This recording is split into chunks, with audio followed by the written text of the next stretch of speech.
Les vraies voix Sud Radio, 17h-19h, Frédéric Brindel. Bonsoir à tous, c'est le 1er mai, repos, donc version détente. Nous sommes très heureux de vous retrouver avec notre réalisateur Julien Delmas et puis les vraies voix qui se tiennent prêtes pour vous répondre, pour échanger avec vous et pour réagir à une actualité large.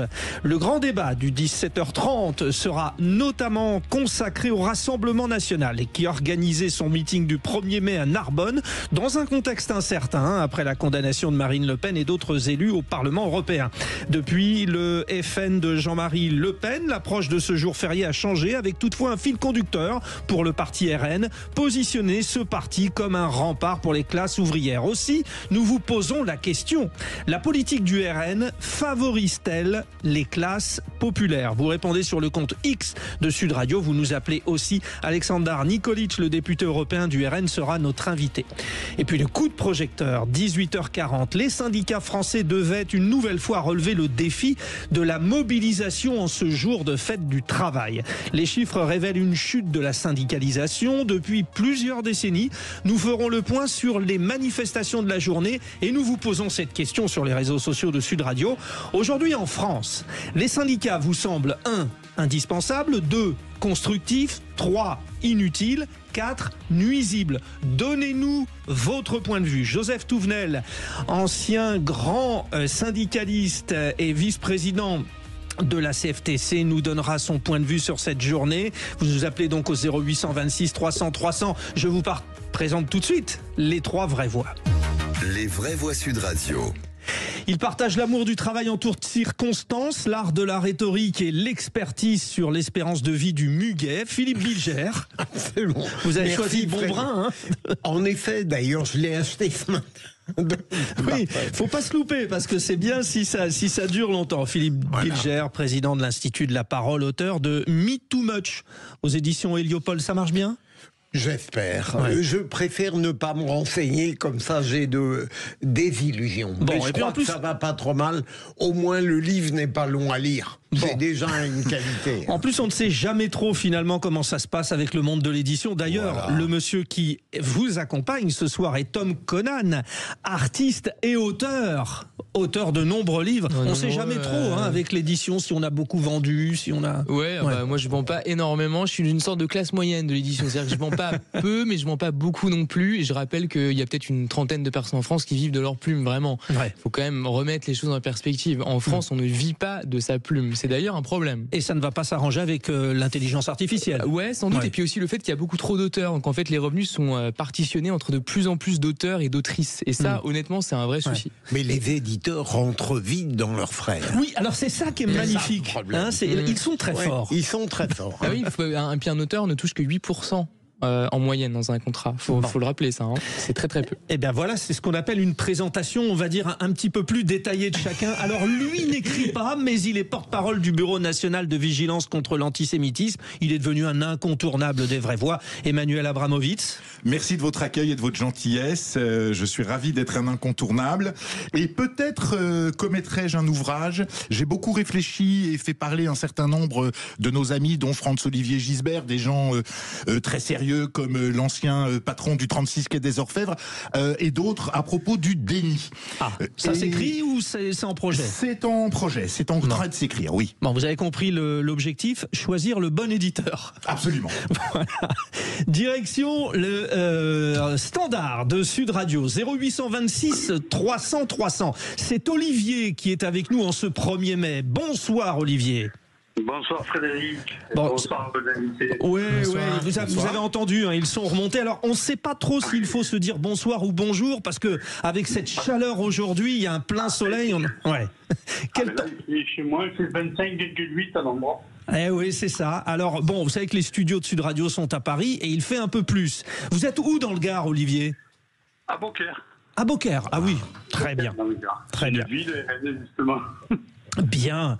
Bon, en ce 1er mai, vous êtes notre auditeur fil rouge de cette première heure et vous aviez un sujet sur lequel vous vouliez revenir qui est complètement lié à cette actualité du 1er mai, Olivier. Oui, effectivement, je vous ai appelé pour ça parce que ça tombe bien parce que chez moi, là, je reçois mon beau-frère, ma belle-sœur qui sont boulangers. Ah. Donc, mais aujourd'hui, ils ne travaillent pas. Et je trouve ça scandaleux. Scandaleux, alors, les ouvriers qui veulent travailler, ils devraient pouvoir travailler. Moi, j'ai discuté avec des gens qui ont l'habitude de travailler les jours fériés. Il m'a dit, attends, moi, je suis payé triple le 1er mai et on nous empêche de travailler. C'est pas normal, ça. Qui a pondu cette ânerie? Le travail, c'est la liberté de choix de chacun, la liberté de travailler. Olivier, je vous pose une question supplémentaire pour essayer de bien comprendre votre point de vue. Cette idée que vous voulez développer concerne l'ensemble des travailleurs, pas uniquement ces professions dont on dit qu'elles sont nécessaires, et c'est le cas des boulangers. Vous élargissez. Mais les fleuristes, c'est tout le monde. Il y a plein de gens qui... Moi, dans le BTP, ça nous arrivait de travailler des jours fériés, mais on ne dit rien à personne. Parce que sinon, moi je me rappelle à Toulouse, une fois, l'inspecteur du travail est venu un jour férié. Il nous a fait scandale. Il dit, même monsieur, on fait ce qu'on veut. Le chantier, il doit finir. On n'a pas fini, on a pris du retard sur les intempéries, donc on n'a pas le choix pour travailler aujourd'hui. Sinon, c'est 100 millions d'amendes par jour. Et paraît-il, l'inspecteur du travail qui vous a visité n'a pas eu d'amende, du coup, alors qu'il travaillait. Oui, en plus, oui. Non, mais l'inspecteur de travail, en général, est de gauche.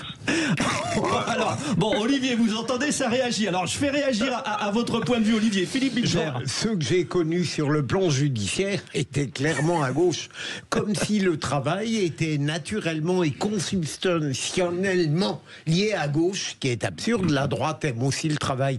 Mais là où Olivier a d'autant plus raison, c'est que on a pu constater lors de ce 1er mai des pratiques très différentes, des boulangeries ouvertes même avec peut-être des salariés, des magasins qui étaient fermés, d'autres qui étaient nécessaires ouverts, on n'y comprend plus rien.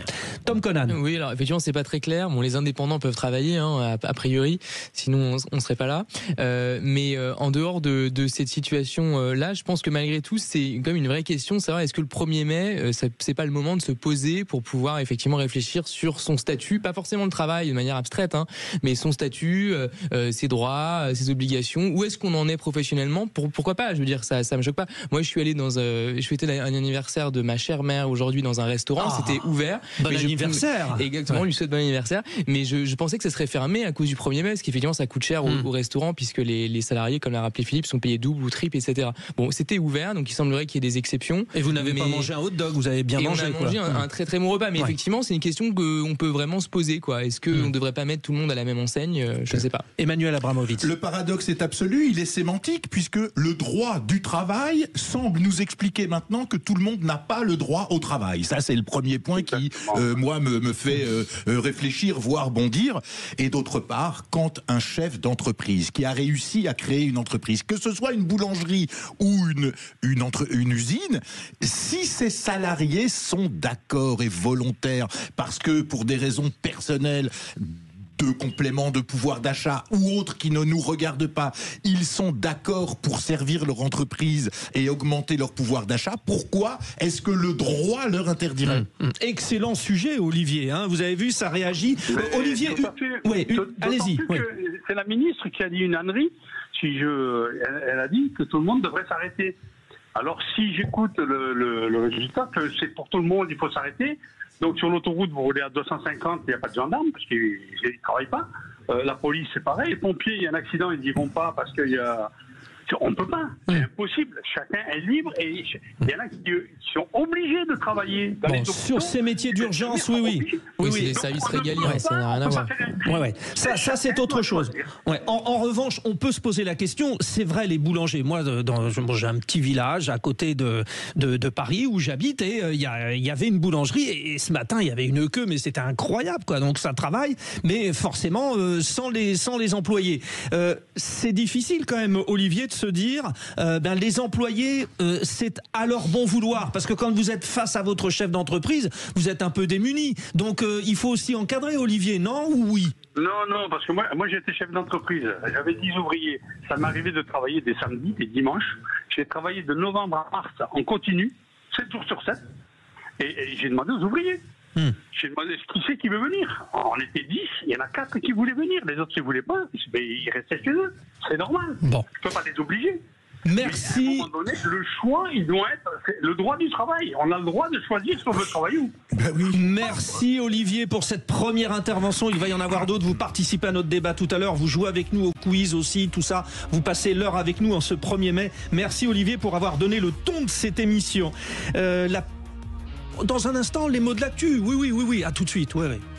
Sud Radio. Sud Radio. Parlons vrai. Parlons vrai. Sud Radio. Parlons vrai. Les vraies voix Sud Radio. 17h-19h. Frédéric Brundel. Les vraies voix du 1er mai sur Sud Radio avec ces 3 staccanovistes, Philippe Bilger, Tom Conan, Emmanuel Abramovitz, qui sont des vraies voix travaillant un 1er mai. Chapeau à vous 3, les vraies voix. C'est pas un travail harassant, ceci dit. Hein. Non, mais vous le faites consciencieusement et vous faites avancer le débat. Donc, c'est pour montrer que c'est possible. Soyez-en remerciés. Je n'ai jamais plus travaillé que ce 1er mai et ça ne va pas se terminer après.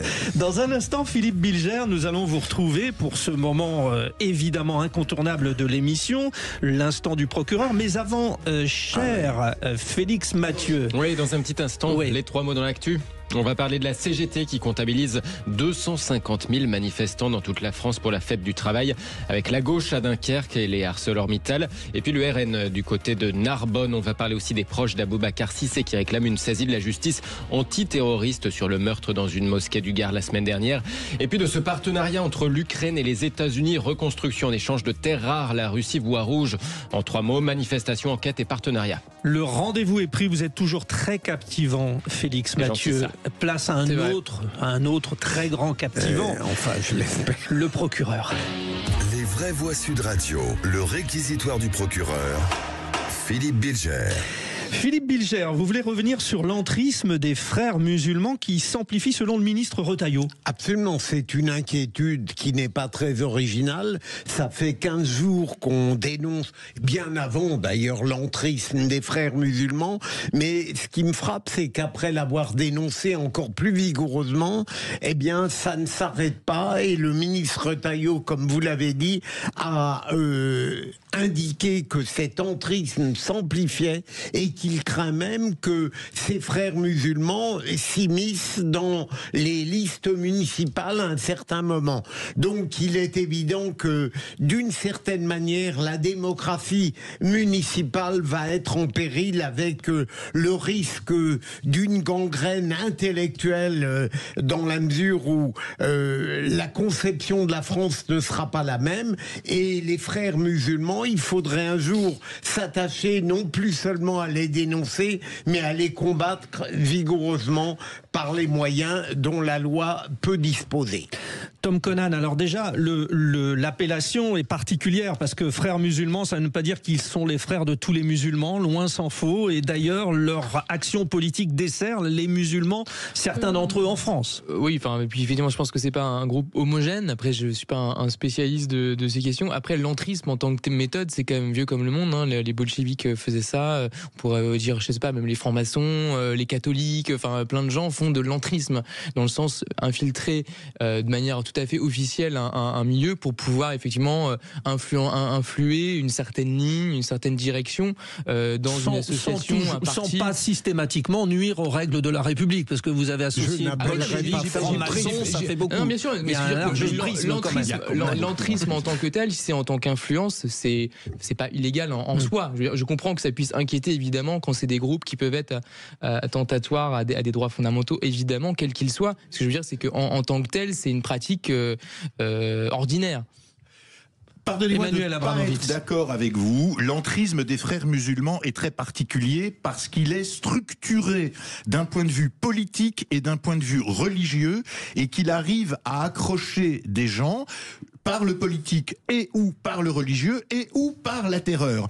Une femme que nous connaissons tous pour son courage, Fadila Maharoufi, une militante pour les droits de la femme qui a été harcelée par les frères musulmans en Belgique, elle a été ostracisée d'un point de vue personnel et professionnel, ce sont les frères musulmans. Les frères musulmans sont suffisamment organisés pour pouvoir faire de l'entrisme dans des milieux qui n'ont rien à voir entre eux, que ce soit l'administration, l'école, la justice, voire les entreprises. Quel est le nombre d'hôpitaux dans lesquels il y a maintenant des salles de prière? Qui sont ces groupes structurés, d'après moi, qui arrivent à ces résultats-là?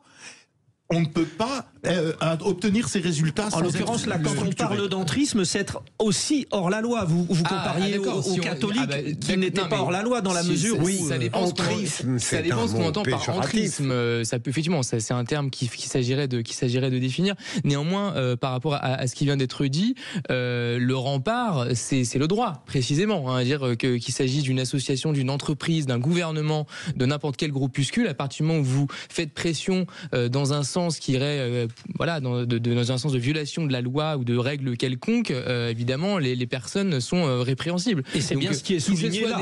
Des frères musulmans, des catholiques intégristes, des fous furieux ou des admirateurs de Tintin. C'est ce que je veux dire. C'est que le réquisitoire du procureur est un rempart. Je ne mettrai pas les catholiques intégristes sur le même plan que les frères musulmans. Parce que leurs objectifs politiques ne sont pas les mêmes.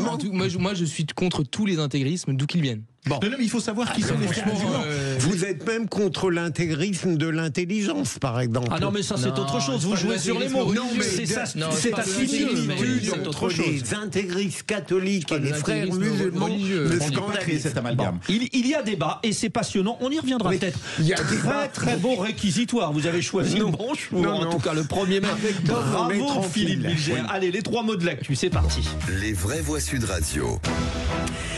Félix Mathieu, donc vos 3 mots dans l'actu ce soir: manifestation, enquête et partenariat. Une fête du travail sous le soleil, mais avec des nuages sur l'emploi. La CGT donne déjà rendez-vous pour de nouvelles manifestations. La gauche se mobilise avec les salariés d'ArcelorMittal. Quant à Marine Le Pen, elle estime à Narbonne qu'on lui vole 2027. La famille d'Aboubacar Cissé demande la saisie de la justice antiterroriste pour le meurtre dans une mosquée du Gard. Pas de minute de silence au Sénat, car c'est réservé justement aux victimes de terrorisme, dit le président Larcher. Enfin, l'Ukraine et les États-Unis s'entendent sur un partenariat reconstruction contre accès privilégié aux ressources naturelles. Mauvaise nouvelle pour la Russie qui a frappé Odessa. Selon Vladimir Poutine, par ailleurs, des Français combattraient aux côtés de la Russie en Ukraine. Les vraies voix Sud Radio. 250 000 manifestants dans toute la France selon le décompte de la CGT. Ça sera peut-être un peu moins vu de la part des policiers, j'imagine. Selon la CGT, évidemment. Voilà. Pas d'unité syndicale cette année dans les cortèges du 1er mai. C'était chacun de son côté. La CGT donne déjà rendez-vous le 13 mai pour les fonctionnaires et les services publics, puis le 5 juin pour l'abrogation de la réforme des retraites. Dans toutes les têtes, en tout cas, la situation des salariés d'ArcelorMittal. C'est 600 suppressions de postes annoncées dans les usines métallurgiques du Nord. Une partie de la gauche était à Dunkerque aujourd'hui, à l'image de l'écologiste Marine Tondelier. Le fait que beaucoup de représentants politiques de la gauche et des écologistes soient venus en soutien des salariés d'ArcelorMittal, je pense que c'est un formidable symbole. Un symbole du fait qu'on ne lâchera pas ces salariés parce que ce serait un drame social, un drame économique, un drame environnemental aussi, que cette acier on l'importe de Chine, des États-Unis, mais aussi un drame en termes de souveraineté industrielle. Marine Tondelier à Dunkerque aux côtés des salariés d'ArcelorMittal. C'est pas facile de parler sur une musique. Sur l'international en l'occurrence, au micro de l'AFP. Des tensions ont émaillé le cortège parisien. Par ailleurs, des Black Blocs s'en sont pris au cortège du PS. Jérôme Gage a de nouveau dû être exfiltré. Le 1er mai, c'est aussi l'hommage du Rassemblement National à Jeanne d'Arc. Oui, pas devant la statue à Paris, comme à l'époque du FN. Non, cette année, Jordan Bardella et Marine Le Pen donnaient meeting à Narbonne, dans l'Aude. Après sa peine d'inéligibilité en première instance, la triple candidate RN à la présidentielle estime qu'on cherche à lui voler 2027. Aux législatives de 2024, ils vous ont volé la victoire. Ils veulent vous voler celle de 2027, mais ils n'y arriveront pas. Pour cela, j'ai besoin de vous maintenant. Il y a quand même une chose qu'ils semblent ignorer, c'est qu'une élection nous sépare de 2027. Dans un an, en 2026, ce sont les élections municipales. Ce sont elles qui vous donneront l'occasion de vous lever contre leur entreprise de confiscation de la démocratie pour la reprendre en main au plus près de chez vous. Marine Le Pen, c'était tout à l'heure cet après-midi à Narbonne. Deuxième mot, enquête. La famille d'Aboubacar Cissé demande la saisie de la justice antiterroriste. Après le meurtre au couteau dans une mosquée de la Grand-Combe dans le Gard la semaine dernière, les avocats de la famille du jeune Malien vont demander au parquet national antiterroriste de se saisir, révèlent aujourd'hui nos confrères du Parisien aujourd'hui en France. Pour le moment, l'incrimination retenue, c'est celle d'assassinat aggravé en raison de l'appartenance de la victime à une religion. Le conseil départemental du culte musulman des Bouches-du-Rhône, en tout cas, organise demain soir à 18h un rassemblement pacifique devant la préfecture. Objectif, alerter l'État sur l'islamophobie, explique le docteur Jamel Zakri à l'initiative de l'événement. Ce à quoi nous avons assisté dernièrement, c'est un crime horrible qui a eu lieu dans un lieu de culte, dans un lieu de prière. Une prière qui tourne à un assassinat, qui tourne à du terrorisme. Il n'y a pas un autre nom à dire et à qualifier. Et nous sommes là pour dénoncer cela, pour que ça ne se répète plus. Là, le sentiment de peur gagne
Les vraies voix Sud Radio, 17h-19h, Frédéric Bradel. Les vraies voix, avec qui nous passons un excellent moment. J'espère qu'il en est de même pour vous, les auditeurs de Sud Radio. Vous êtes peut-être en train de remonter dans votre voiture après avoir bronzé à volonté en ce 1er mai.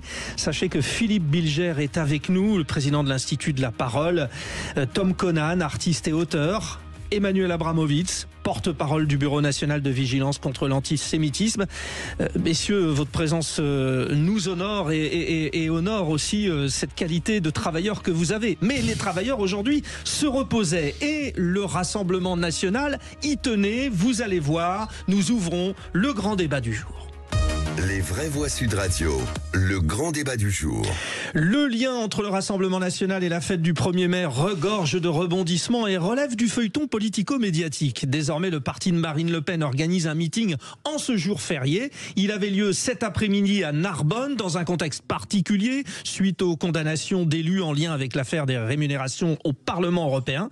Cet attachement au 1er mai visait à identifier le FN puis le RN comme un parti proche des ouvriers. Aussi, nous vous posons la question, la politique du RN favorise-t-elle les classes populaires ? 54% oui, vous continuez à nous donner votre avis, vous intervenez au 0826 300 300. Nous accueillons Aleksandar Nikolic, je vous le disais, député européen, président du groupe RN au Conseil régional du Centre Val-de-Loire. Avant toute chose, Aleksandar Nikolic et vous, les vraies voix, écoutons un extrait du discours de Marine Le Pen qui a duré 35 minutes cet après-midi. Chers amis, le 1er mai est traditionnellement le jour où nous rendons hommage au miracle de la volonté et de la foi en notre nation.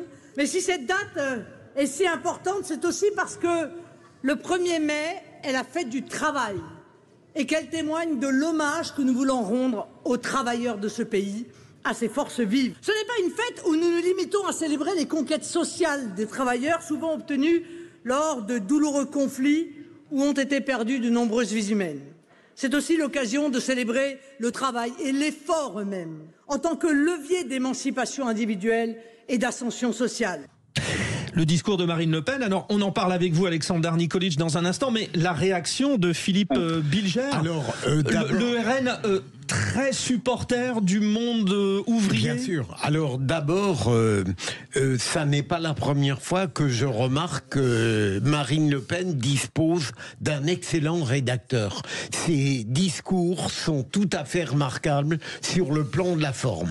Et ça n'est pas le cas forcément de Jordan Bardella. Alors son discours a duré 45 minutes, Philippe, et c'est vrai qu'il était plutôt... 35, je crois. Alors 35 Marine Le Pen et 45 minutes Jordan Bardella. Deuxième observation, il est clair que Marine Le Pen veut continuer à s'approprier le monde du travail en estimant à juste titre qu'il n'est pas le seul monopole du monde syndical, d'autant plus qu'on a un monde syndical, notamment au niveau de la CGT, qui à mon avis dévoie ses finalités essentielles, puisque en tête de sa finalité, la CGT a indiqué la lutte contre le Rassemblement national.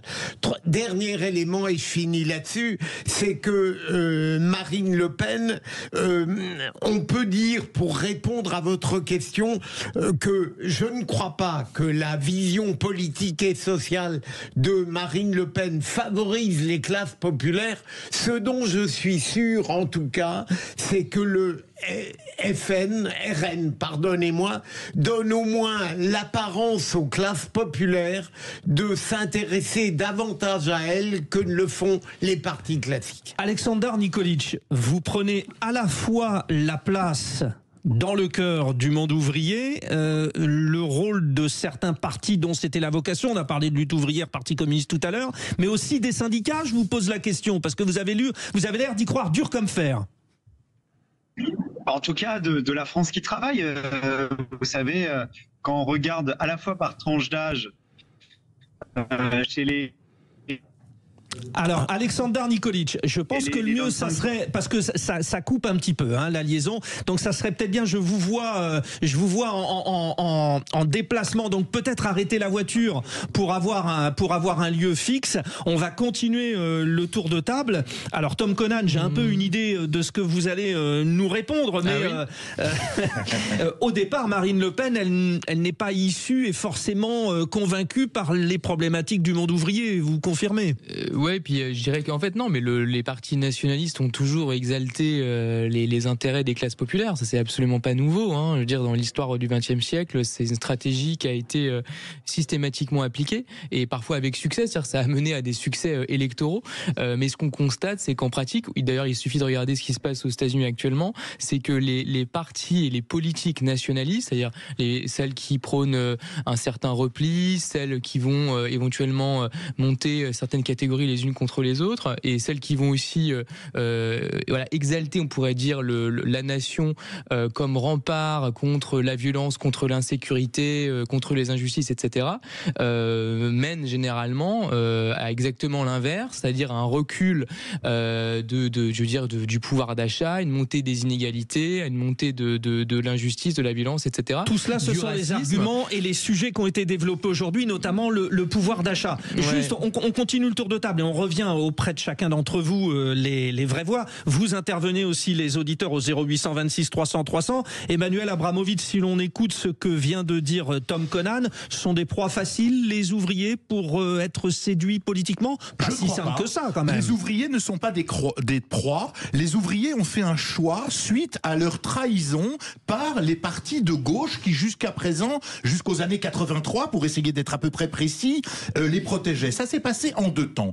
Le premier coup de couteau, si je puis dire, a été l'immigration par notamment le regroupement familial qui a fait baisser les salaires des ouvriers français qui ne pouvaient pas accepter cela. Le deuxième élément, c'est l'atteinte au pouvoir d'achat direct par la dévaluation en 1983. Les ouvriers avaient majoritairement voté pour la gauche socialiste au pouvoir et ils se sont sentis floués. Donc là, vous dites désamour du monde ouvrier pour la gauche. C'est l'origine. Et maintenant, effectivement, là où le RN, alors le FN d'abord et le RN ensuite, c'est qu'effectivement, ils ont lutté contre la délocalisation des entreprises, ce qui est une façon de dire on garde les entreprises et donc les emplois en France, et d'autre part, ils veulent protéger le pouvoir d'achat, donc c'est ce qui rassure aussi les ouvriers. Bon, Aleksandar Nikolic, nous vous avons retrouvé. Vous étiez à Narbonne aujourd'hui ou pas, Aleksandar? J'étais à Narbonne et c'est pour ça que je repartais en voiture, c'est pour ça que vous m'entendiez peu. Ben oui, je vous posais la question parce que j'avais compris, mais c'est important. Qu'est-ce qui est ressorti de ce meeting? Il y avait 5000 personnes, beaucoup. Alors les deux discours d'ailleurs, celui de Jordan Bardella et de Marine Le Pen, ont débuté par cet hommage au monde ouvrier. Vous êtes un parti de gauche ou pas? Parce que en général, économiquement, on dit qu'un parti est ouvrier de gauche parce qu'il relance l'accès aux classes populaires à un certain pouvoir d'achat. Donc vous êtes de gauche ou quoi? Non, mais c'est pas comme ça qu'il faut se déterminer. En tout cas, on défend des idées aujourd'hui qui, pour la France du travail, améliorera leur vie. Et d'ailleurs, je le disais tout à l'heure avec les différentes enquêtes d'opinion, mais on fait aujourd'hui des scores à 36% chez les actifs, justement chez ceux qui travaillent, même 51% chez les ouvriers. Et le parti de gauche qui est le plus haut, c'est Jean-Luc Mélenchon, je crois, qui est donné le plus haut chez les ouvriers, il est donné à 7%. Aujourd'hui, les ouvriers, les employés, cette France qui travaille, ils votent massivement pour nous, tout simplement parce que ils savent que c'est ce qui leur permettra de gagner mieux leur vie, à la fois avec des possibilités d'augmentation de salaire sur les exonérations de charges sur 10% d'augmentation des salaires, mais globalement une baisse de la fiscalité avec des économies par ailleurs qui peuvent permettre justement, pourront nous permettre de baisser le poids fiscal sur les entreprises, qui permettra justement à cette France du travail de gagner mieux sa vie, pour vous, aussi, avoir moins de dépenses sur les Aleksandar Nikolic, pour vous, une question de chaque vraie voix, Philippe Bilger. Je voulais vous demander précisément, est-ce que vous n'avez pas l'impression que le citoyen peut être un petit peu étonné devant ce qu'il perçoit comme une légère contradiction de la part du Rassemblement national entre sa vision régalienne qu'il rapproche, parlons net, d'une certaine frange de la droite républicaine à laquelle, au fond, je suis tout prêt à adhérer, et de l'autre côté, une vision sociale et économique qui peut être perçue sans mauvaise foi comme plutôt de gauche. Est-ce que ça n'est pas une sorte de fourre-tout programmatique qui peut déranger un peu les lecteurs? Alexander Nikolic. Je vais répondre très concrètement. Vous parlez d'une vision peut-être de droite qui devrait baisser la fiscalité. Je rappelle que dans les 15 dernières années, le président qui a fait le plus augmenter la fiscalité, et notamment des entreprises, 1,8% d'augmentation durant son quinquennat, c'est Nicolas Sarkozy, encore plus que François Hollande. Justement, il faut sortir des caricatures, si je peux me permettre, et regarder attentivement les programmes. Et aujourd'hui, ce qu'on peut nous proposer, oui, avec des suppressions notamment d'impôts de production, parce que c'est un des enjeux, la désindustrialisation. Vous parliez du monde ouvrier. Il y a eu 2 millions d'emplois industriels perdus en 30 ans. On est passé de 20% du PIB à moins de 10% aujourd'hui, la part de l'industrie manufacturière. Eh bien, ça, c'est dû à des mesures, à la fois des erreurs en matière de production énergétique qui ont fait doubler le prix de l'électricité en 15 ans.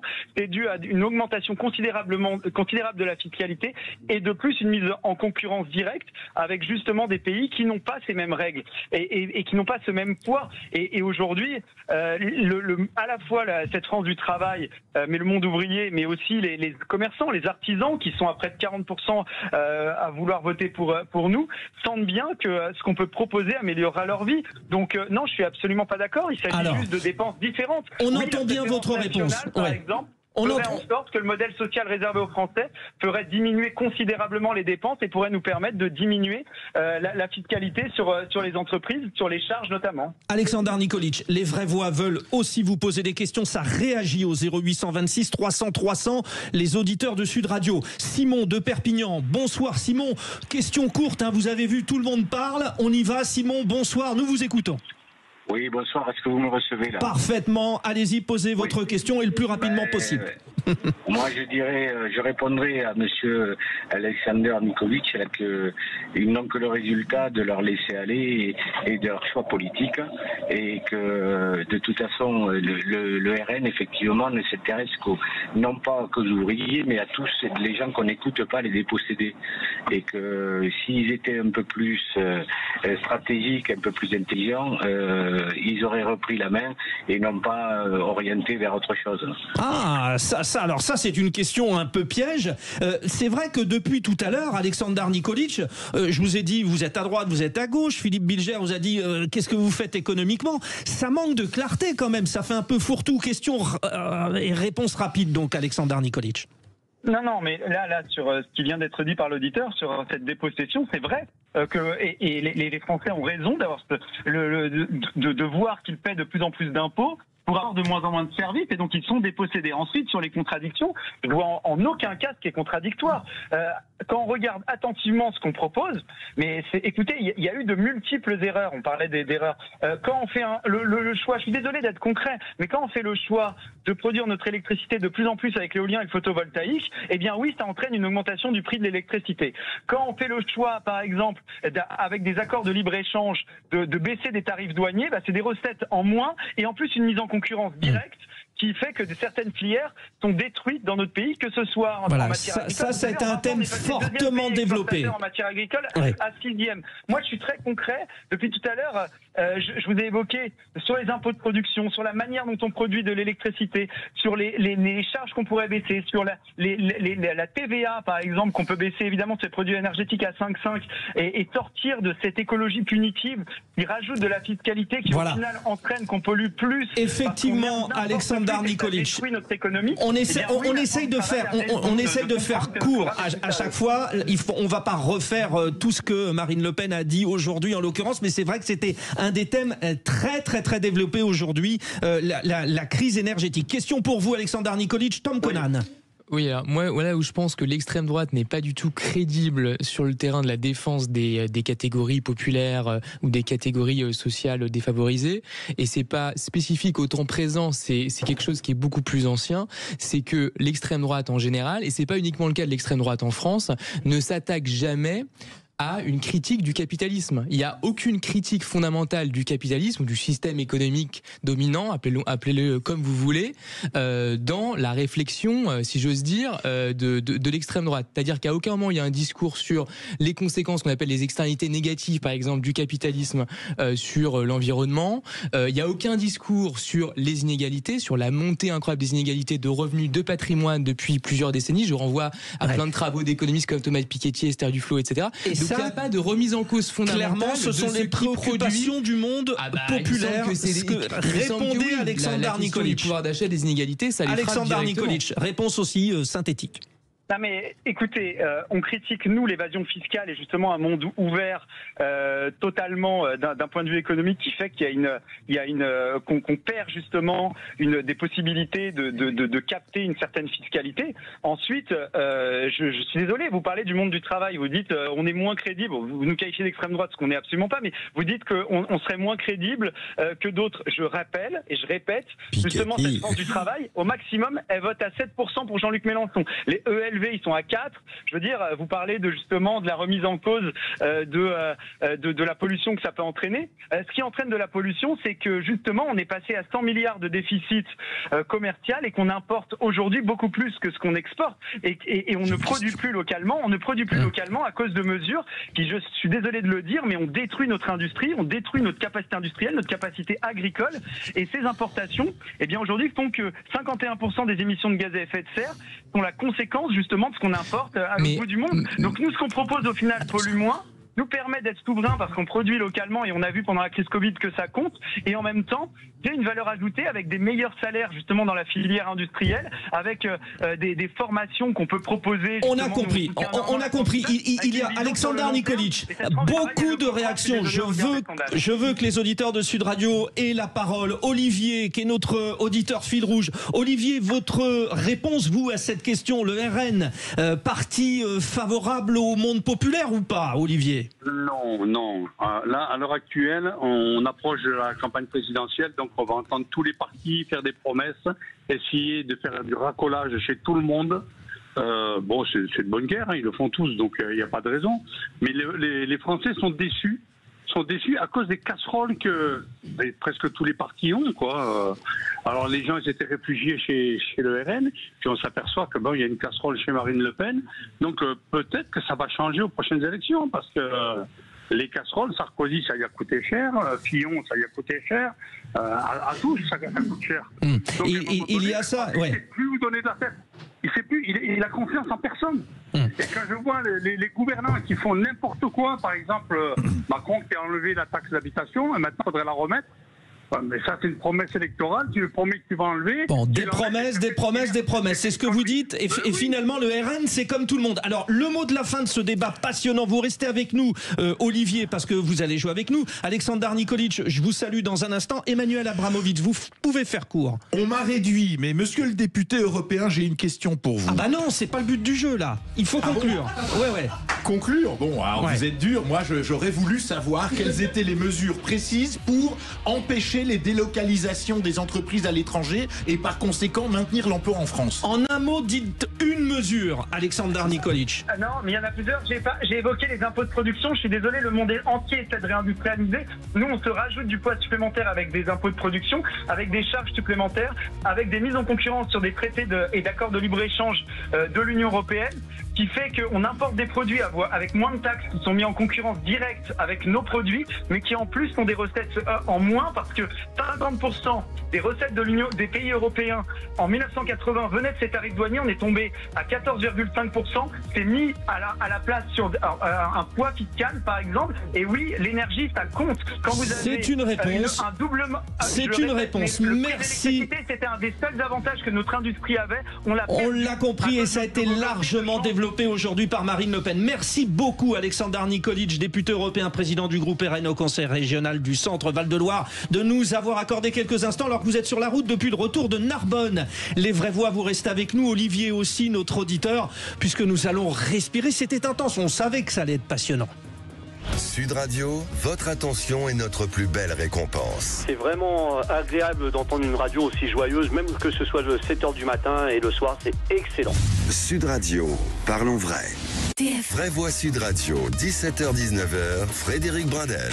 C'est le moment du quiz. Alors vous savez, à chaque fois je vous retrouve pour les jours de repos et on se fait un petit quiz musical. Olivier, notre auditeur fil rouge, est avec nous depuis le Gard, depuis Beaucaire. Olivier, vous allez devoir trouver des interprètes après des extraits de chansons sur le thème du 1er mai, le muguet, donc les fleurs. Pour cela, vous allez former une équipe, soit avec Philippe Bilger, soit avec Tom Conan, soit avec Emmanuel Abramovitz. Ce duo affrontera l'autre duo. Qui choisissez-vous, Olivier ? Je vais prendre le président de l'Institut de la parole, Philippe Bilger. Oui, mais Olivier, je suis nul sur le muguet. Oui, mais moi aussi, alors. Olivier et Philippe contre Tom et Emmanuel. Écoutez bien, je vous rappelle le règlement. C'est chaque duo qui répond. Nous allons commencer par le duo Olivier et Philippe. Uniquement vous répondez. Si vous avez la bonne réponse, vous marquez le point. Sinon, les autres peuvent répondre à votre place. Les deux premiers sont très faciles. Premier extrait. Claude François. Claude François et Olivier, c'est bon, vous avez votre point. Non, maintenant c'est à vous, Tom et Emmanuel. Là aussi, le premier est très facile pour vous. On était dans les magnolias, qui est une fleur. Nous, on ne peut pas répondre sauf s'il ne savent pas. Ce qui est probable. Donc, alors attention, là aussi c'est très facile. Qui chante ? Je vous ai apporté des bonbons. C'est Jacques Brel. C'est beaucoup plus dur que la précédente. Oui. Alors vous ne l'avez pas. Jacques Brel. Jacques Brel. Bah oui, Jacques Brel. Comment vous ne pouvez pas avoir Jacques Brel ? Je vous ai apporté des bonbons parce que les fleurs, ça y est périssable. J'ai cité Bourvil. Ah ben oui, mais d'accord. Alors ça fait 2-0 pour la paire Olivier et Philippe. Attention, maintenant c'est un petit peu plus difficile. C'est à la paire auditeur, Olivier et Philippe, de répondre. Qui est le chanteur ? On laisse nos cœurs Hyper Woolsey. Woolsey. Vous l'aviez, Olivier, aussi ou pas ? Oui. Bon. Oui, mais quand j'ai entendu que Philippe disait vous le dites, donc j'ai... On va gagner, Olivier. D'accord. Alors avec attention, des trucs comme ça, c'est sûr que vous allez ça gagner, fait 3-0. Essayez de répondre uniquement Tom et Emmanuel. Qui chante ? Je vous écris ces quelques fleurs avec mon cœur à l'intérieur. Lavoine. Marc Lavoine, c'est le premier point. Super. Attention, ça devient de plus en plus difficile. Pas évident, hein. C'est à la paire Olivier et Philippe. Qui chante ? Je t'offrirai de beaux bijoux. Ah, c'est la Belge. Fleurs pour ton appartement. Olivier, vous l'avez ? Je vois qui c'est, j'ai le nom. Vous ne l'avez pas, vous pouvez répondre. Oui, c'est à vous, Tom et Emmanuel. Tom et Emmanuel, c'est qui ? Canadienne. C'est une Québécoise. Oui, mais c'est qui ? Isabelle Boulet ? Non, vous ne l'avez pas. Personne ne marque de points, c'est Diane Tell. Ben voilà, on l'a dit.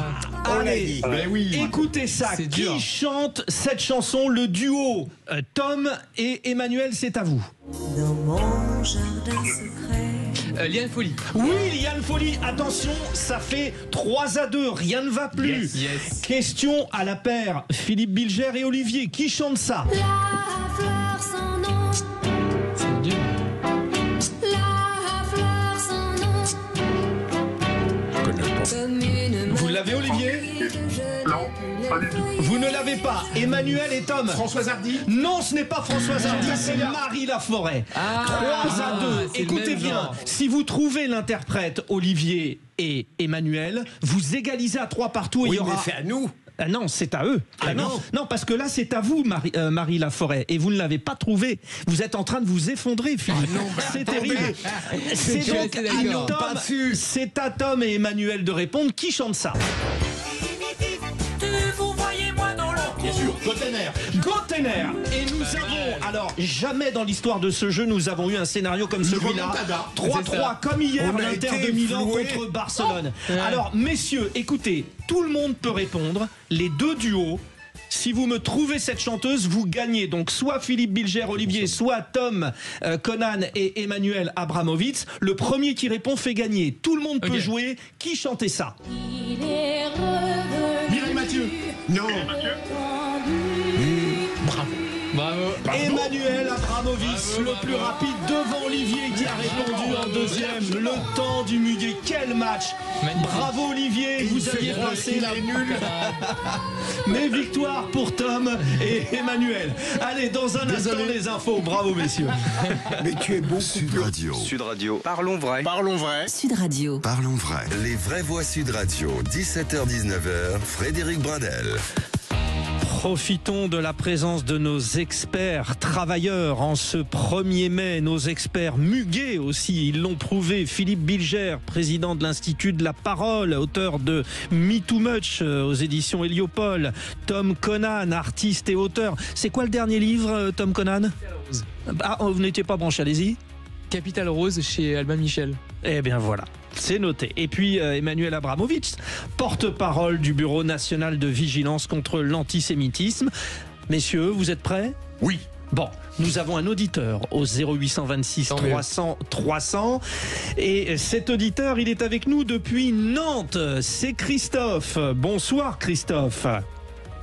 Bonsoir tout le monde, bonsoir tous les auditeurs. Bonsoir. Merci pour ce bonsoir chaleureux en cette journée donc où plusieurs cortèges se sont organisés partout en France pour derrière les syndicats et pour célébrer cette journée de la fête du travail. Vous êtes à Nantes et j'en profite pour dire qu'à Nantes, eh bien, il y a eu des interpellations, 15 interpellations précisément à Nantes. Il y en a eu 13 au moment où on se parle à Paris, il y a eu des blessés aussi, des policiers blessés à Lyon.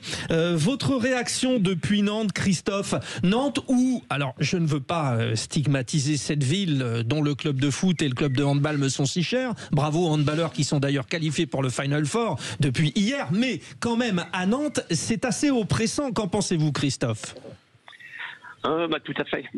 Je dirais que personnellement, moi, en centre-ville, maintenant, je n'y vais que par nécessité.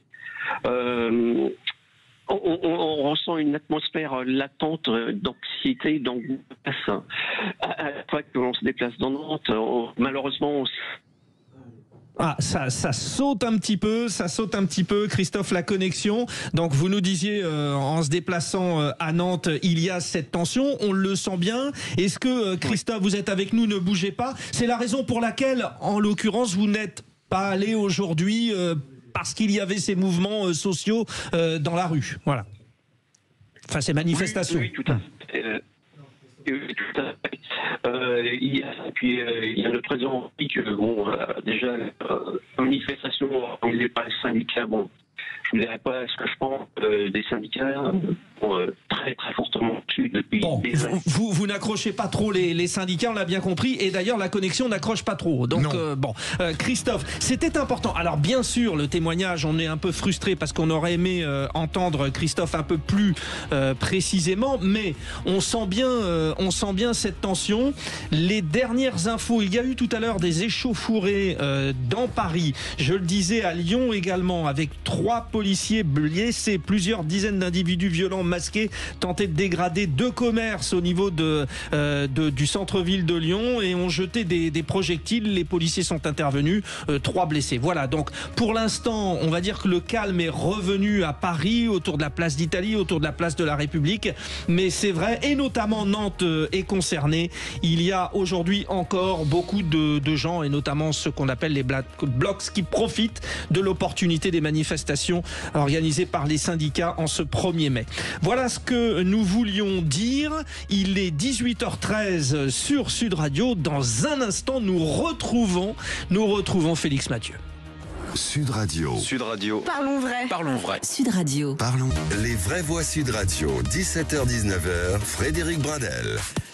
Beaucoup d'actualités en ce 1er mai, vous l'avez compris, entre les manifestations, entre le Rassemblement national. Ce sont d'ailleurs les deux thèmes qui font l'objet de nos grands débats aujourd'hui. Nous y revenons et nous en parlons avec nos 3 vraies voix, Philippe Bilger, Tom Conan, Emmanuel Abramovitz.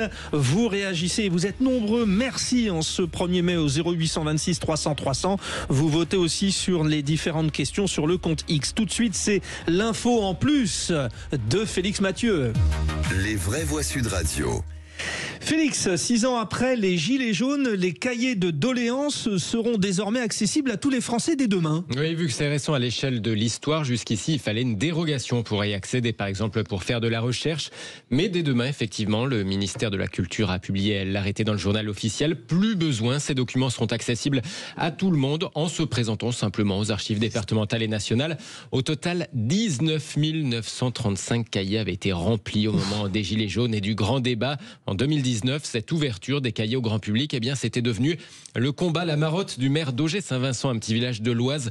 Fabrice d'Allongeville s'était pris de passion pour ses écrits. Extrêmement touchant parce qu'ils décrivent un quotidien et des tensions fortes. Vous avez des textes aussi qui sont proches de la poésie ou de la littérature populaire. À travers la description, il y a de l'humour, parfois on sent de l'angoisse, de la colère. Donc ça traverse les sentiments humains. C'est un acte d'humanité qui parle à tout le monde, en tout cas ceux qui ont encore du cœur, et non pas que la raison, quoi. Fabrice d'Allongeville, maire d'Auger-Saint-Vincent, avec Amélie Béguin pour Sud Radio. Il se demande même en fait pourquoi ça a pris 6 ans vu la valeur qu'il attribue à ces documents. C'est un trésor national, hein. C'est même pas moi qui le dis, c'est le président de la République. C'est une intelligence citoyenne. C'est ça qui est absolument génial dans ce corpus, c'est-à-dire que les gens pensent, ils ont pris du temps pour coucher sur le papier ou écrire sur leur ordinateur ce à quoi ils aspiraient, décrire leur situation, faire des propositions. C'est 2 millions de contributions. Dans notre histoire politique, les cahiers de doléances et les états généraux sont des éléments extrêmement importants.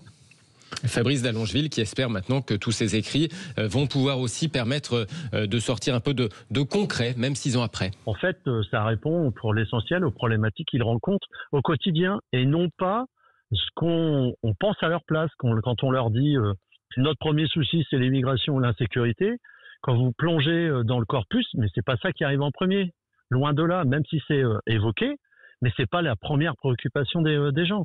Première préoccupation des gens, c'est être payé correctement par rapport au travail qu'ils fournissent, d'avoir l'accès aux services publics, d'avoir accès à un médecin, de se préoccuper des conditions de transition, avoir une alimentation durable, donc ça pose des questions d'agriculture. C'est tout ça le corpus des doléances. C'est pour ça qu'il est extrêmement précieux de le rendre accessible. Alors maintenant qu'il a eu gain de cause, le maire d'Auger-Saint-Vincent rêve désormais que soit créée une plateforme numérique pour donner accès à ces documents depuis chez soi, sans se déplacer aux archives. Le gouvernement n'est pas contre, mais ça prendra un peu de temps. Il faudra au moins quelques mois, le temps tout simplement d'anonymiser les contributions. 19 935 cahiers, Félix Mathieu. Alors, je ne sais pas s'il a eu le temps de tout lire. Je pense que parmi les préoccupations, il y a quand même un peu l'insécurité aussi. Il l'a oublié. Bien ça sûr. sent un peu l'analyse politique de la part du maire. Philippe Frédéric, je ne veux pas diminuer le mérite de monsieur le maire, il est formidable, mais nous avions à une certaine époque comme chroniqueur un ancien ambassadeur qui a été le premier à vouloir la publication de ces doléances et qui a, avec le poids qui était le sien, il a sans doute favorisé cette entreprise. Parce qu'on se demande à quoi ça sert. Ça sera déjà un témoignage historique, c'est ce que dit le maire. C'est formidable. C'est comme les états généraux avant 89.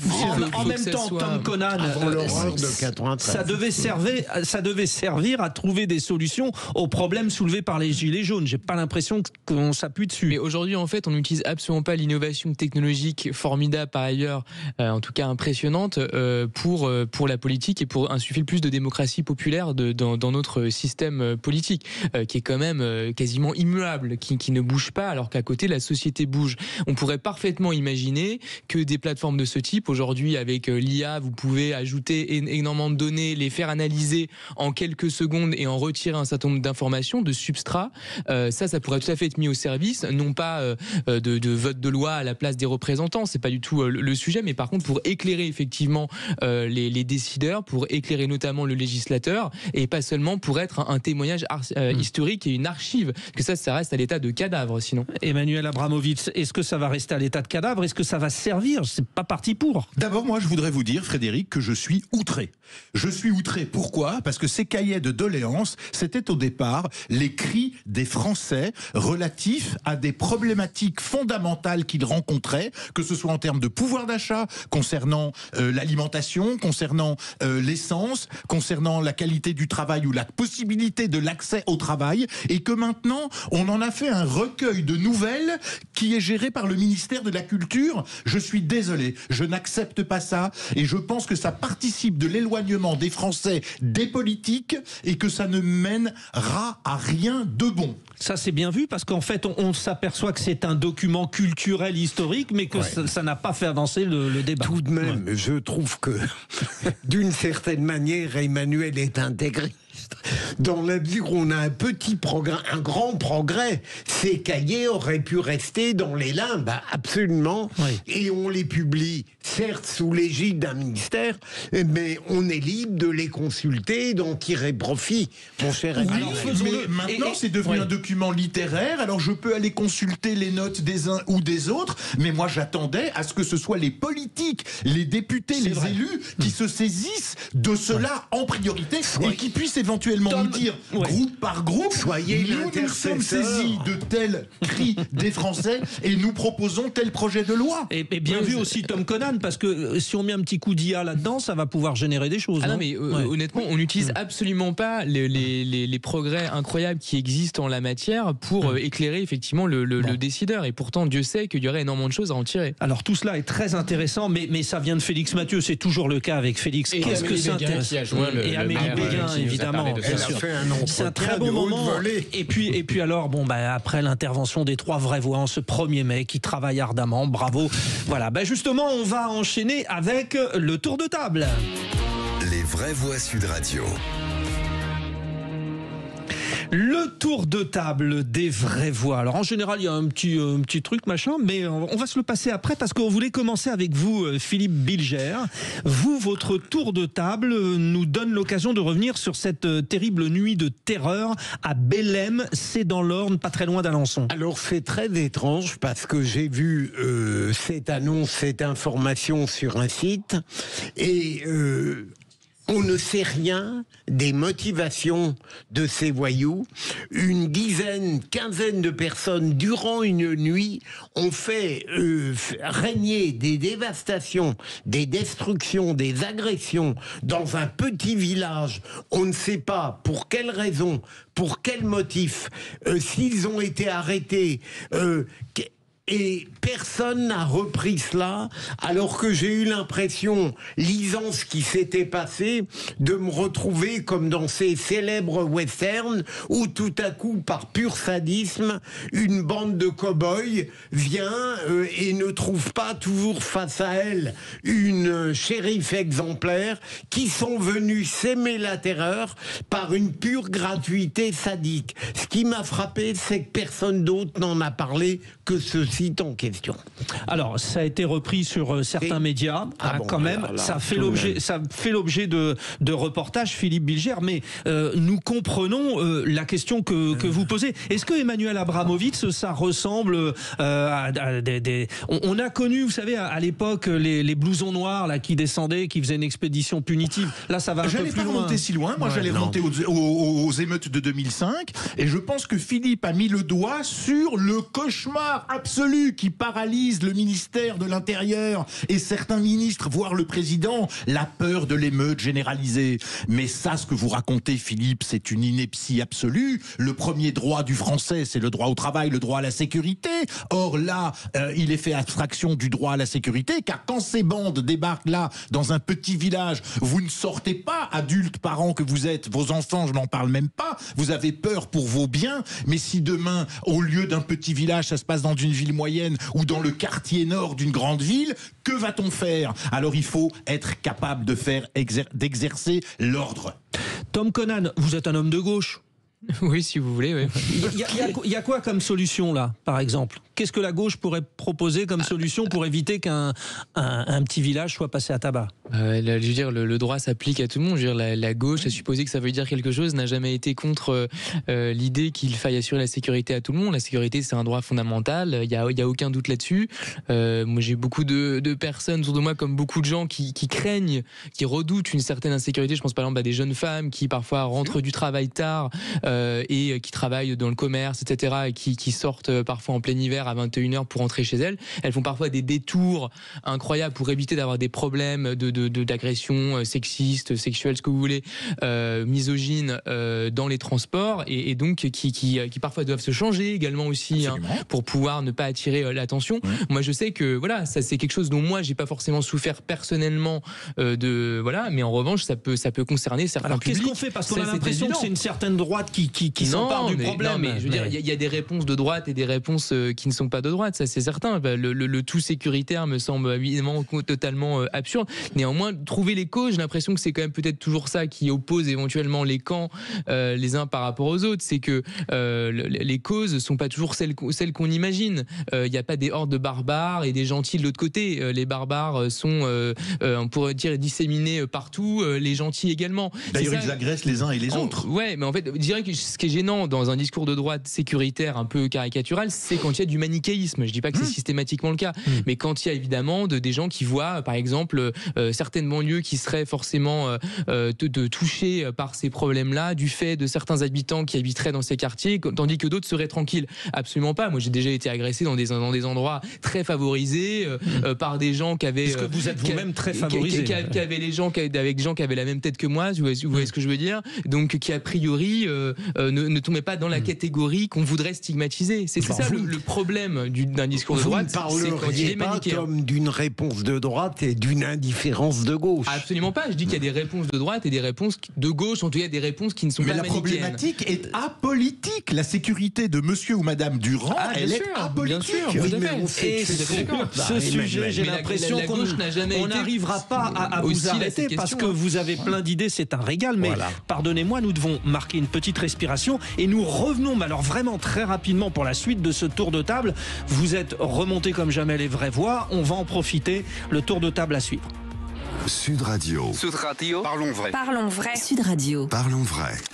Les vraies voix Sud Radio. Oh, dites, je vais envoyer les actualités. Vous venez les voir dans la cabine? Je vais vous raconter une histoire pas banale. Et vous me racontez pas votre petite journée? On a assez perdu de temps comme ça. Le tour de table. De l'actualité. Et oui, avec nos vraies voix, Philippe Bilger, Tom Conan, Emmanuel Abramovitz. Philippe Bilger a déjà donné son verdict. Place à Tom Conan, qui va nous amener sur un terrain quand même un peu philosophique à travers cette étude fascinante de 2 universités américaines menées sur 22 pays qui montre que les habitants des pays riches sont moins épanouis que ceux des pays pauvres. Tom Conan. Voilà, alors on sait depuis toujours que l'argent ne fait pas le bonheur, mais on pensait pas que ça serait étayé par les chiffres. Donc là, effectivement, il y a une étude de 2 universités américaines sur 22 pays qui a été menée de manière extrêmement précise. Alors la France ne fait pas partie de ces 22 pays, mais il y a les États-Unis, il y a l'Allemagne, il y a le Royaume-Uni, il y a le Mexique, le Japon, Israël, les Philippines, etc. Donc il y a beaucoup de pays qui ont été assez divers, qui ont été choisis, et donc il y a des gens qui ont été interrogés régulièrement sur différents aspects de leur épanouissement. Alors ça peut aller sur la sécurité financière, le sens à sa vie, il y a plusieurs critères, la santé, qui effectivement participent de l'épanouissement de tout un chacun. Et effectivement, ce qu'ils ont noté, alors c'est qu'effectivement les pays riches et les pays les plus développés, ils ont évidemment des meilleurs résultats sur la question de la sécurité financière, sur la question du niveau de satisfaction générale, hein, on pourrait même dire le fait de se nourrir correctement, d'avoir accès à des biens et services, etc. Mais en revanche, sur d'autres critères, là on est, en tout cas, supposer que la France soit dans la catégorie des pays développés, et c'est le cas. On est beaucoup moins bien loti, si j'ose dire. Et il y a même quand on a conscience du bonheur, on a peur de le perdre. Voilà, c'est ça. Et il y a même un rapport négatif sur la question entre le PIB et le sens donné à l'existence. C'est-à-dire que plus le PIB est élevé, le PIB par habitant ou le PIB en général brut, est important, moins effectivement le sens qu'on donne à sa vie, on pourrait dire, est épanouissant et satisfait, on pourrait dire. Donc ça, c'est comme une vraie question. Et ce qui est notamment a fait baisser, on pourrait dire, les statistiques du côté des pays développés, c'est la question notamment des jeunes qui se sentent de moins en moins épanouis et notamment qui rencontrent des problématiques de santé mentale, comme d'ailleurs on en parle assez souvent. Donc ce qui est vraiment intéressant, c'est que dans ces 22 pays étudiés, c'est l'Indonésie par exemple qui est en tête, suivi d'Israël, ensuite des Philippines ou encore du Mexique. Donc voilà, c'est pas forcément très intuitif. Et celui qui est dernier, c'est le Japon et la Suède, qui est plutôt généralement c'est-à-dire on est très heureux en Indonésie.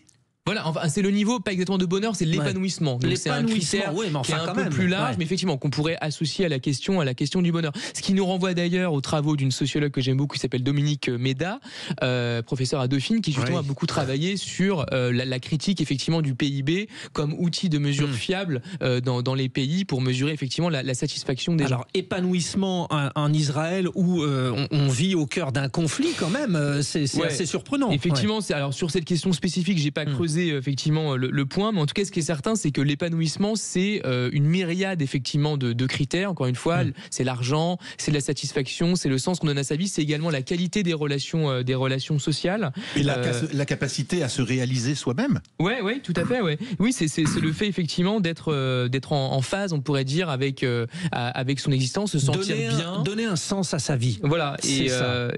Et donc voilà, donc c'est vraiment. Non mais voilà, tout ça pour dire que finalement, il faudrait pas s'enorgueillir trop vite dans nos pays riches sur notre capacité effectivement à être supérieur aux autres d'un point de vue économique, culturel, industriel, ce que vous voulez, parce qu'en réalité, ces pays peut-être moins favorisés ont beaucoup de choses à nous apprendre. Le tour de table d'Emmanuel Abramovitch maintenant. Vous vouliez revenir sur juste un mot, Frédéric. Oui, mais alors très rapide. L'argent ne fait pas le bonheur, Tom. Ça me fait penser à ce milliardaire qu'il disait, et en face, l'humoriste lui disait « rendez-le ». Exact. C'est assez vrai.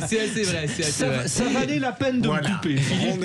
Revenez quand vous voulez pour me couper pour ce genre de choses. Il y aurait beaucoup de choses à dire sur ce Il y en a beaucoup de choses à dire, mais il y en a aussi beaucoup sur le tour de table d'Emmanuel Abramovitch. Alors pardonnez-moi. Revenez sur le blocage des trains, métro, bus bloqués par les syndicats. Oui, parce que nous sommes tous ici de vrais hommes républicains, respectueux de nos valeurs républicaines, et donc nous respectons le droit de grève. Mais il suffit maintenant que les syndicats abusent du droit de grève pour bloquer les dépôts, bloquer les trains, les métros, les bus, et ainsi empêcher les Français d'utiliser ce qu'ils ont financé par l'impôt ou par leur ticket. Ce n'est pas normal que le ministre des Transports laisse prendre en otage les usagers qui ne sont pas des usagers. Il faudra arrêter aussi avec ce terme. Quand je prends le métro ou le train, je suis un client.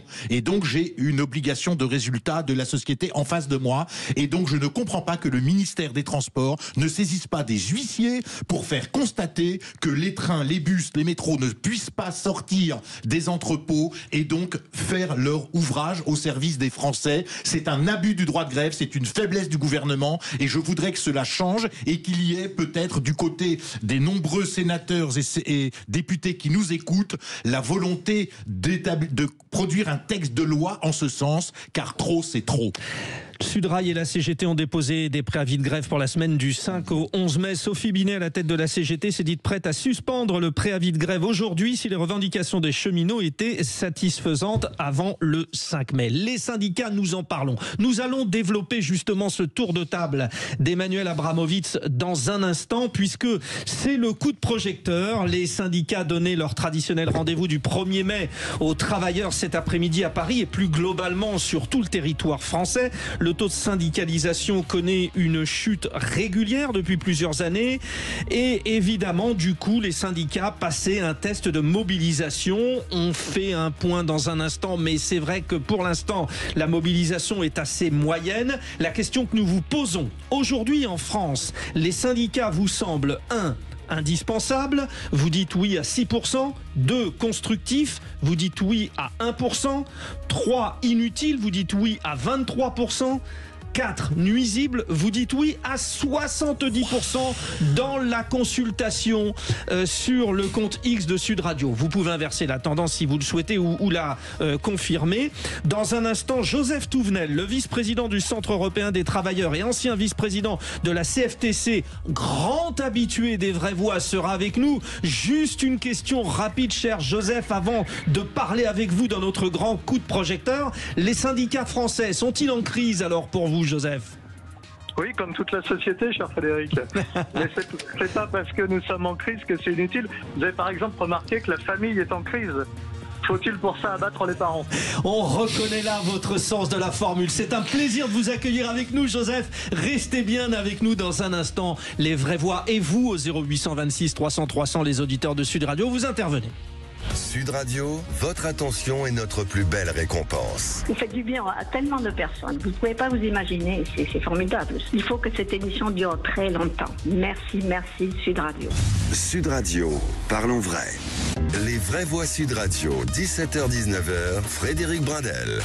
C'est un sacré 1er mai que nous passons avec nos 3 vraies voix qui sentent tous très très bon le muguet. Ils en ont offert et distribué tout autour d'eux. Philippe Bilger, le premier évidemment. Tom Conan qui emboîte le pas. Et puis Emmanuel Abramovitz qui a le cœur sur la main et les muguets au bout des doigts. Le coup de projecteur.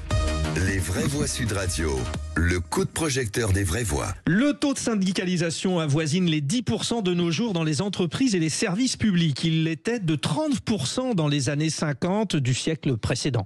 La mobilisation nationale en ce 1er mai, fête du travail, faisait figure de test partout dans le pays pour des syndicats fragilisés, malgré le sursaut enregistré il y a 2 ans pour la mobilisation contre la loi sur les retraites. En peu près 260 cortèges se sont formés dans le pays depuis ce matin.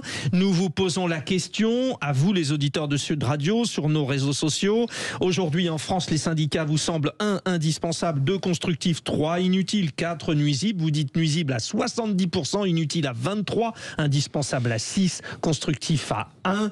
Le moins qu'on puisse dire. Alors en général, sur ce genre de consultation, les plus énervés ont tendance à vouloir répondre tout de suite. Il y a quelqu'un qui doit être sans doute très énervé. Joseph Touvenel, qui va être notre grand témoin, vice-président du Centre européen des travailleurs et ancien vice-président de la CFTC. Joseph, un habitué des vraies voix, vous connaissez le principe. C'est Philippe Bilger qui ouvre le bal, mais je pense qu'il va aller vous chercher très vite. Philippe Bilger. D'abord, mon cher Joseph, bonne fête.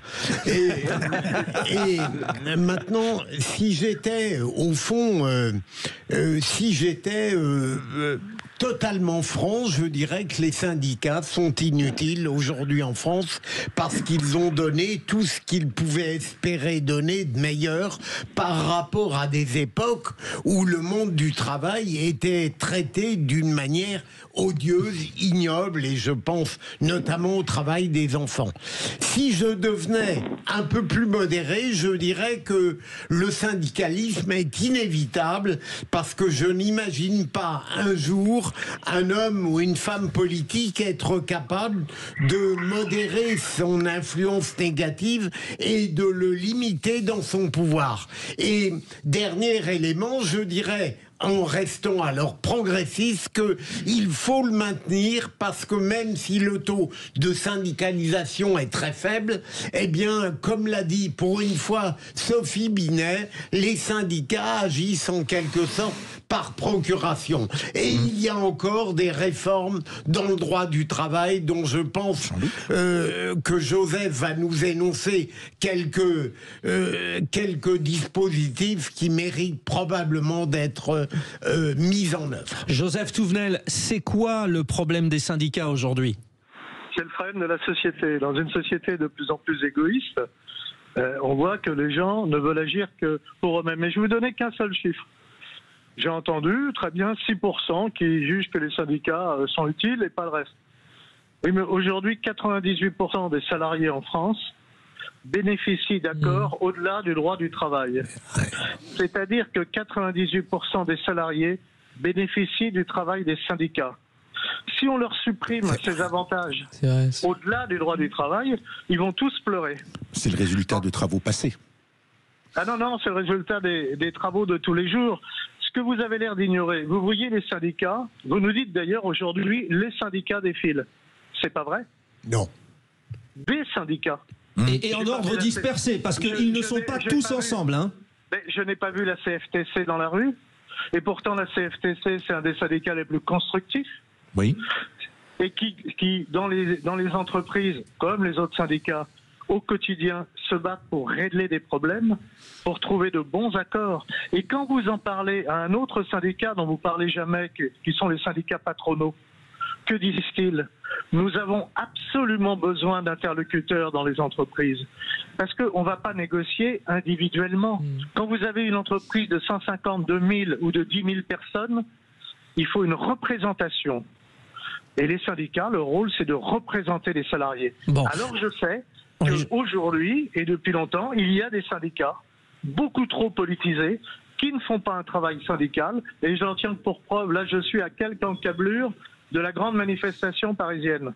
Ouais. J'ai vu des drapeaux palestiniens partout. Ah oui, on ne voit que ça. Hein. On ne voit que ça. Quel est le rapport avec la condition des salariés? Alors, sur l'aspect politique, justement, Tom Conan, j'allais vous chercher. Alors, Tom Conan, en plus d'être brillante vraie voix, donc vous êtes aussi jeune, qui est un atout. Mais il semble que les jeunes sont de moins en moins syndiqués. Est-ce que vous, de votre jeunesse terrifiante, parce qu'elle me manque, mais est-ce que vous avez une explication aussi par rapport à la jeunesse? Oui, bien sûr. Alors attendez, Tom. Je suis pas si jeune, mais Joseph effectivement a tout à fait raison de rappeler l'importance du syndicalisme en général. Effectivement, c'est quand même de bien prendre en compte l'idée qu'il y a des intérêts collectifs au-delà des intérêts individuels, que ma situation n'est pas forcément la seule, et que si vous prenez des cas, par exemple récents dont on parle depuis quelques années, les questions de burn-out, de santé mentale au travail par exemple, on en parlait moins avant, ça c'est aussi le fruit d'un travail effectivement collectif, notamment des syndicats, mais pas exclusivement, qui permet ensuite de faire émerger un certain nombre de lois, de règles, de nouvelles manières de manager, etc., etc. Donc c'est un rôle qui est fondamental. Ensuite, sur la politisation, évidemment, c'est des questions ensuite de point de vue et de valeur, mais là où c'est aussi intéressant dans le travail syndical, dans cette politisation, c'est que justement l'idée c'est de comprendre qu'il y a quand même des conflits. Il n'y a pas systématiquement des conflits, mais il y a possiblement des conflits au sein du monde du travail, au sein de l'entreprise, entre des groupes avec des intérêts qui s'opposent, qui s'opposent pas forcément de manière absolue, mais qui peuvent s'opposer à un moment donné. Si vous prenez par exemple des cas extrêmement ordinaires d'une entreprise, par exemple, qui peut faire beaucoup de profits, qui peut reverser des dividendes importants, qui peut avoir des dirigeants qui vont avoir des rémunérations importantes, et dans le même temps qui peuvent supprimer beaucoup d'emplois, ne pas augmenter leurs salariés, etc. Il faut un contre-pouvoir. Là, vous avez évidemment besoin d'un contre-pouvoir. Vous avez besoin effectivement d'une certaine politisation, pas au sens de ce que j'ai entendu tout à l'heure, mais au sens effectivement d'une problématisation réelle des luttes qui peuvent exister. Avec les enjeux de répartition des richesses. Mais revenons sur la politisation, cher Joseph Touvenel. Moi, j'ai toujours entendu, jeune étudiant, donc ça date pas d'aujourd'hui, mais que l'exemple allemand était le meilleur parce que eux ne rentraient pas dans les discours politiques et agissaient. C'est ça l'idée, Joseph, quand vous parlez de politisation ? Alors d'abord, Tom a dit les choses tout à fait exactes. Comme souvent. Oui, comme souvent. Merci, Joseph. Le syndicalisme à l'allemande est un syndicalisme, moi, qui me correspond assez. C'est un syndicalisme contractuel qui peut être très fort quand ils se mettent en grève. Vous n'imaginez pas, mais c'est très rare. Enfin, c'est en train de changer. Mais il y a aussi des formes de culture, et chaque pays a sa culture. Et les formes de syndicalisme sont adaptées à la culture de chacun. Mais moi, ce que je constate tous les jours, parce que je donne toujours un coup de main à mon syndicat, tous les jours, il y a les gens qui font la queue pour qu'on les défende sur des problèmes de droit du travail. Et là, on s'en aperçoit pas. C'est un travail quotidien.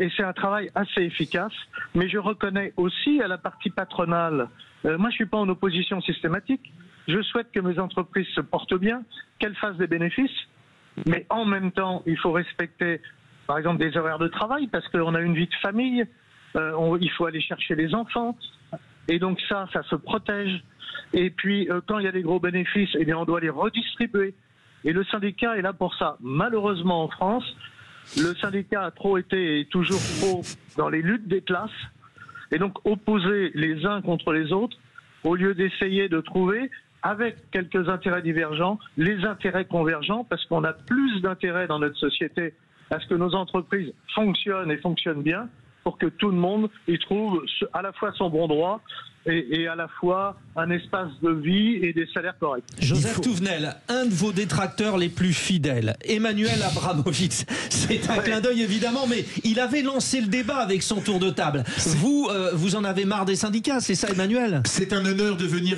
débattre avec vous, cher monsieur. Mais effectivement, d'abord, moi, je dénonce les abus des syndicats. Donc, comprenez-moi bien, je ne suis pas anti-syndicat, mais je dénonce leurs abus quand, notamment, ils empêchent ceux qui veulent travailler de le faire, notamment quand ils bloquent des dépôts de trains, de métro, de bus, et là, ils outrepassent leurs droits de grève. Là où je ne suis pas tout à fait d'accord avec vous, c'est quand vous dites le rôle des syndicats, c'est d'influer sur la redistribution des bénéfices d'une entreprise privée. Mais que les syndicalistes qui veulent faire ça créent leurs entreprises, génèrent tellement de bénéfices qu'ils seront sollicités par les syndicats. Mais c'est pas comme ça que ça marche. Et il y a eu quelque chose que l'on a oublié, mais qui a marqué l'histoire industrielle de France. C'est ce qu'on appelait le patronat paternaliste. Alors attention, je ne parle pas de celui de monsieur Boussac ou de monsieur Michelin qui transformaient leurs ouvriers en esclaves dépendants dans des cages qui s'appelaient usines, écoles, centres aérés. Je pense à un patronat paternaliste qui a été exercé par un monsieur André Citroën, un monsieur Dassault, un monsieur Meyer aux Galeries Lafayette qui connaissait tous leurs employés et qui était capable de répondre à chacune des requêtes de leurs employés. Et donc, il faut revenir vers plus d'humanité dans l'entreprise et essayer d'outrepasser la confrontation absolue. Et aujourd'hui, je suis triste quand je regarde le paysage syndical français parce que j'ai l'impression qu'il ne sait aller que à l'épreuve de force et je le regrette. Tous les points de vue ont été écoutés. Celui de Joseph Touvenel qui, en 10 secondes, Joseph, faites-nous une conclusion à la Joseph. Les abus, moi je les condamne, mais officiellement je condamne les grèves à répétition à la SNCF. Je ne cesse de le dire et de l'écrire. Mais ce qui est très intéressant, c'est que les exemples qui nous ont été donnés d'entreprises, Citroën, Michelin, etc. Mais à l'intérieur, il y a des syndicats très forts et très puissants parce que ce patronat n'est pas stupide et sait qu'il ne doit pas affronter ses salariés, mais faire avec, et que les salariés ont besoin d'une représentation collective. C'est ça le syndicalisme. Ça sera le mot de la fin. Merci vraiment. Merci cher Joseph Touvenel. On se retrouve très vite dans les vraies voix. Et puis alors vous les vraies voix en ce 1er mai, bravo. Merci Philippe Bilger, Tom Conan et puis Emmanuel Abramovitch. Je vous retrouve demain parce que demain c'est aussi un petit peu le week-end comme ça prolongé. Tout de suite Thomas Binet, les incontournables du patrimoine et après les infos.